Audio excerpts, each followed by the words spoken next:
Welcome to the Nightly Rant with your hosts, Mike and Toria. This is the show where we examine society from a sarcastic point of view. If you like insane conversations, this is definitely the show for you. Let's get into today's topic. YPN people, I don't know about you, but I love helping out a friend. That's why I want to shout out my friend Brian Little and his podcast, Your Favorite Blockhead. This is the only show that manages to weave together peanuts and MMA into one heck of an amazing podcast. You can find Your Favorite Blockhead wherever your favorite podcasts reside and at yourfavoriteblockhead.com. Do me a huge favor and listen to Brian's show. You'll be entertained and you'll help out a friend. Now, as I said, let's get into today's topic. Well, it was an amazing day today. Was it now?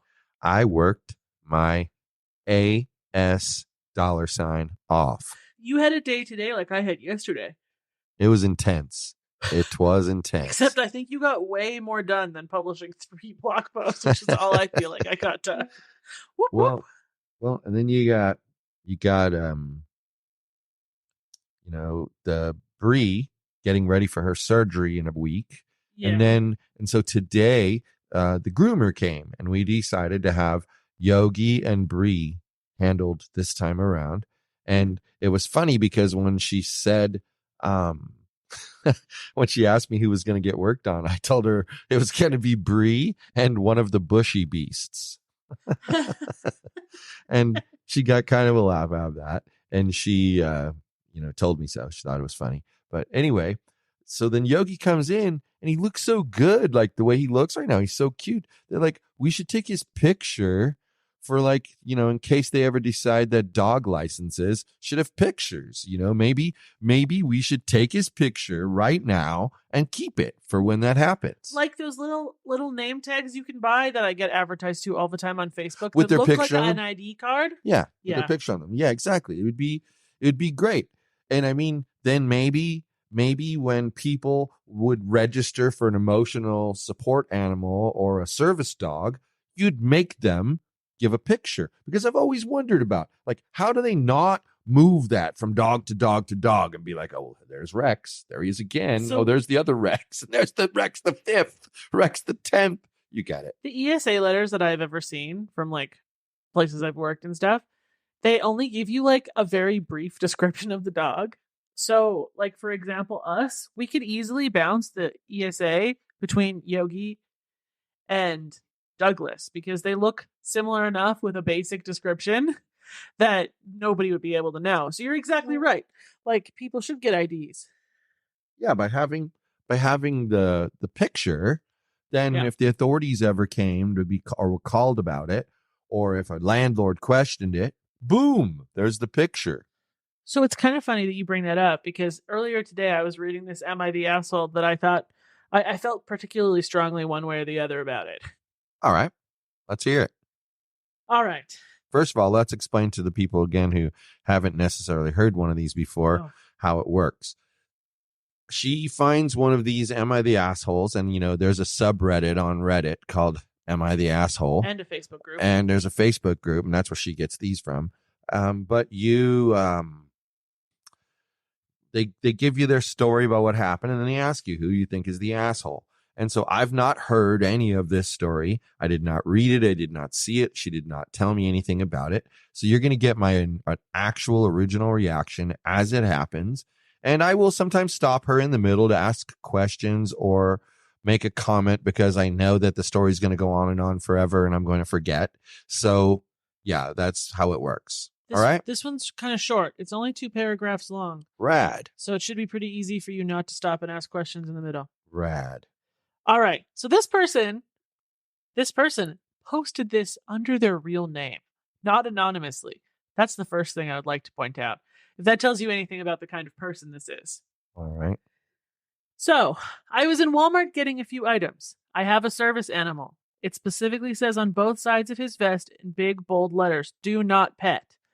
People always try to pet, of course. Anyways, this woman allowed 3 of her kids, mind you, old enough to read, just to run up and start petting my guy and pulling on his tail and more. I asked them, why are you growling? This makes me mad. Anyway, I asked them kindly at first to go back to their mom and stop petting my guy as he has a job to do. The kids didn't care. I got frustrated very quickly with the situation and told the woman to Stop for control 1 her second. kids now, and I have to have them stop petting my animal. I think it's funny that he keeps referring to him as my guy. Yeah, That's great. I thought that was funny too. Anyway, did you hear that last sentence? Yeah. Okay, so she freaked out at the mom. A little bit. Yeah. All of a sudden, she starts yelling at me in the store, telling me that I had no right to tell her to control her kids and that it's just an animal and that her kids were allowed to pet whatever they wanted to. And she has never had someone tell her that her kids can't pet an animal. And then she starts walking away still yelling. I was baffled. I have never had an experience quite like that one. Am I the asshole? My understanding has always been 1 second away could be fatal. And if I'm the asshole, what could I have said differently in this situation? Well, first of all, who between the two of them is going to file a lawsuit if the dog bites one of the children? Who's going to do that? Do you want to know what I made me think of? Answer my question. Well, if it was a regular dog, the woman who got bitten obviously would file the lawsuit. But what I was just going to ask you, the mom of the kid, right? Yeah. Yeah. What I was going to ask you is, I wonder if there are special rules around that, because like the service animal laws say not to allow your dog to be petted in public or like bothered by other people or distracted from his job. So I wonder if there are special protections in place for if a service animal were to react poorly and bite someone. I'm going to guess that if it was a situation like this one where it was persistent, the kids were being persistent, and he asked them to stop, and she was basically saying she wasn't going to allow them to stop or make them to stop, he probably has to do the reasonable thing and walk away with the dog. Probably. He probably has to do that. He can't just be like, oh, well, I have business here too. Because he has a privilege, which is to have that dog with him. So he also has responsibilities that go with it. But in this situation, like I said, who's going to sue? The mom, right? So maybe she should shut up and realize that the reason the guy's telling her to be careful and not let the kids touch his dog is because he doesn't know if the dog's going to rip their flipping arm off. Well, right. And one, if the kids are old enough to read and it says do not pet on this dog in big, bold, giant letters, and you've seen service animal vests. Sure. It's prominent that you're not supposed to touch this dog. Then those kids, first off, are the assholes. And then second off, I'm sorry, you're going to have to put the E on this one. What kind of bitch-ass motherfucker thinks that they're entitled to pet someone else's dog?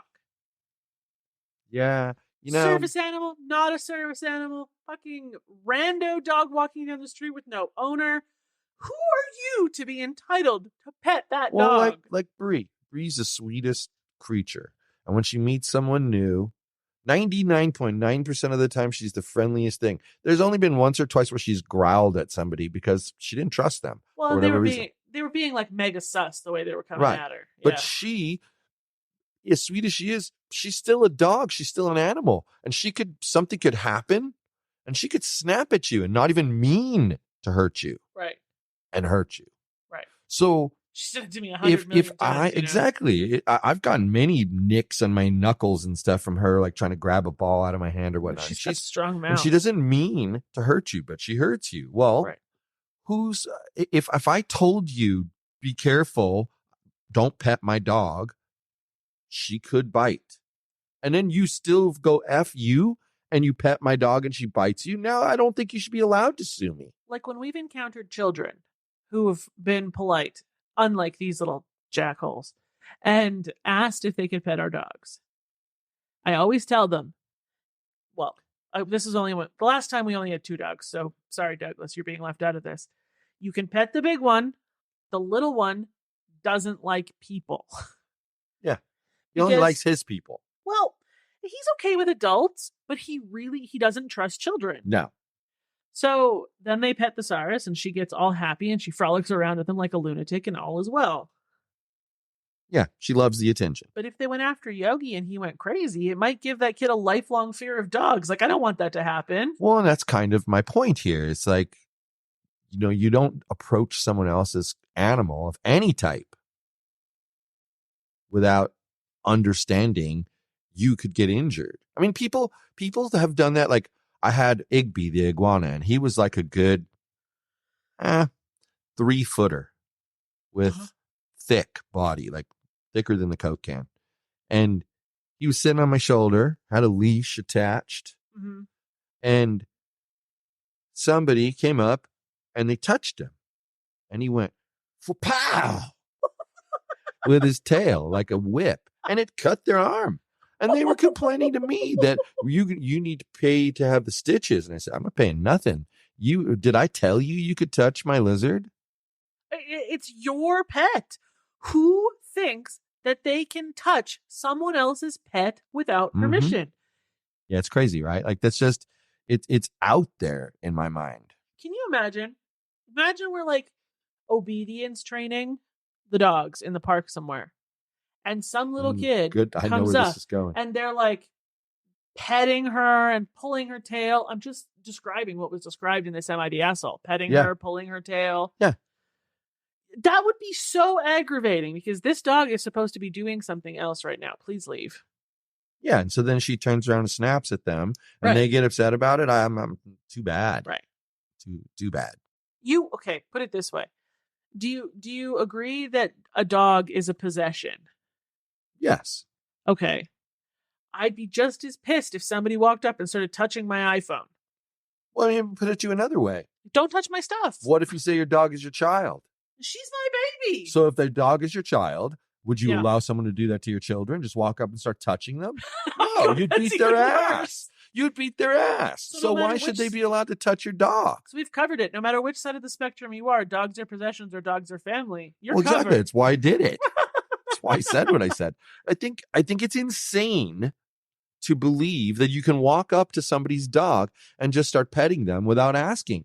And I feel as though you assume the risk at that point. Like, if the dog turns around and bites you, you assume the risk. Now, there's going to be some people who are going to say, you need to take precautions. And I agree with that. If you have a dog that's vicious, then you take it should probably have a muzzle on it. Like, there was a dog when I was at the vet waiting for Douglas on Sunday that had a muzzle on. And I was asking them about their dog. And they said it's because when they got him from a breeding situation, and he only likes them. And anybody else who makes any kind of hand gesture towards him, he's going to eat their ankles off. Well, yeah, that's muzzled. But then this is a responsible owner. They understand the limitations of their animal, and they did that. Okay, so as long as you've done that, right? Right. And then the kid goes over there and touches the dog and pulls on the muzzle, or sticks his finger in, his finger in the hole and gets bitten. Whose fault is that, man? Right. I mean, you did everything you could. Right. It's just, it's ridiculous to me that they get away with suing for that garbage. So when I read this the first time, I was indignant that somebody was touching a service animal. Yeah. Okay. And then I went down the whole road of, wait a second. Who cares if it's a service animal? I don't want people touching my regular shaped dog. Yeah, exactly. I mean, you know how I want to pet all the dogs we encounter, of course, because I'm me and I'm a lunatic. Sure. Okay. What I do is I make cute little eyes at them. And if they're not aggressive to my cute little eyes and they have an interest, then I might make a, oh, you so cute at them. And at that point, their owner will now know I exist and they'll effectively tell me if I can touch their dog. Yeah, or you ask. Right. It's that simple. Ask. Right. Don't just touch. If ask. their dog is vicious, don't ask, you're an asshole. If they don't immediately say, no, don't pet my dog, then they'll probably let you, at which point you should be like, hey, can I give him a little scratch? And then you can pet their dog.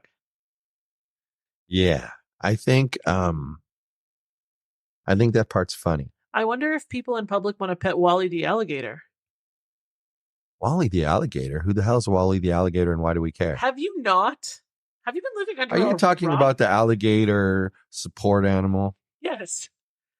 Mm-hmm. So for anybody who doesn't know about or remember Wally the alligator, his owner wanted to take him to a Phillies game as his emotional support animal, and he was turned away. Oh, because it's an alligator. Okay. Seems reasonable. And so, like, this happened on the weekend, I think.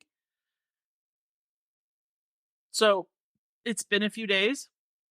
And I swear, every time I go anywhere near the internet, it's like all over me, telling me about Wally the alligator. And people are indignant. They're so pissed that Wally the alligator wasn't allowed in. Or they think Wally the alligator's owner is a giant fucking idiot for You mean even people- considering taking his alligator to a Phillies game. You mean people have a split opinion on this? Like, there's nobody in the middle at all. That's bizarre. It never happens, right? I mean, God, it's not like we're in a society where 50% of the people vote one way and 50% vote the other way. So then, after all of this seeing that I did, I encountered an article today that was an interview with Wally the alligator's owner. He's pissed. Okay. He's pissed. All right. Why is he pissed? He's pissed at the people who are bashing the Phillies for handling it the way they handled it. Why is that? Because he thinks they're ridiculous. He thinks that he took his alligator there. They said no. He said, okay, have a nice day, and moved on with his life. Because Wally only goes where Wally is invited. And I love that attitude. Right. Because like I said to you, I mean, it kind of reminds me of when I was looking at the scooter stuff, and people would say, oh, bring it in wherever you go. Don't leave it outside. It'll get stolen. Bring it in wherever you go. And then people would be like, well, but what if someone tells you that you can't bring it in? They're like, then don't shop there. Right. You have to draw a line somewhere. What's the most important to you? Your emotional support alligator or the Phillies game? Right. And if it's the Phillies game, then you're going to fight to get your emotional support alligator in there more than likely. But when it's the alligator and they say no, why fight? He's not welcome there. So even if you quote won, end quote, and we're allowed to go in, they would look for an excuse at every step of the way to kick him back out. You know what I think is going to happen? So why bother? I think that this dude and his alligator are going to get invited to a box seat at a Phillies game. For the owner. Yep. And 100%. And if they don't, owner, if you're listening and you haven't done it yet, we just gave you a brilliant You need idea. to do it. Because not only is this man being super gracious in his emotional support alligator being rejected, he's not being a dick about it at all.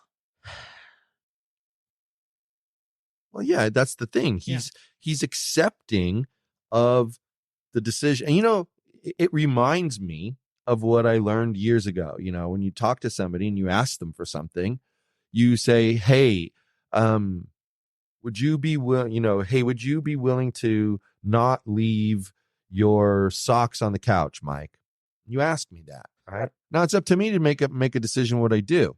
But what most people do on your side of it is if they don't get what they want, which, by the way, they never asked for. Remember, they just kind of beat around the bush.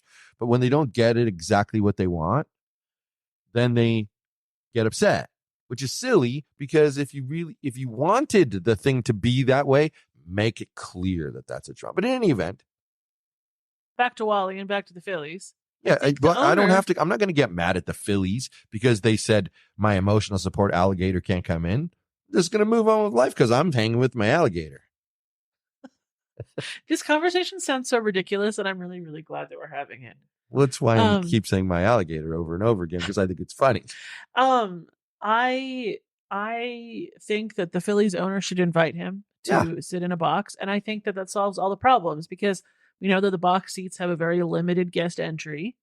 They could ask him to arrive a little early so that his alligator's never encountering any other guests of the ballpark. He's the owner. He can make him leave early. He can make him come early and then leave early. Or leave late. Or leave late. Exactly. That way he keeps all of his patrons safe from the alligator, which I'm sure is the overall concern.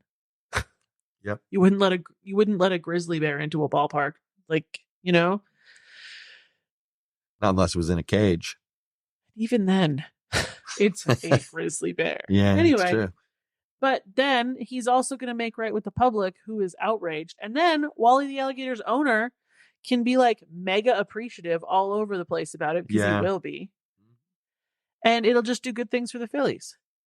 No, I think so. I think it's positive PR. And I think it's interesting that someone has an alligator as an emotional support animal. Seems strange to me. Can you imagine telling your landlord that I have this emotional support animal that you're not allowed to tell me I can't have? And by the way, he's an alligator. Right. I think that would be a party. I cannot imagine if I heard that one of my guests in Los Angeles was bringing an emotional support alligator. I think I might actually die. What happens if the alligator like bites the wall?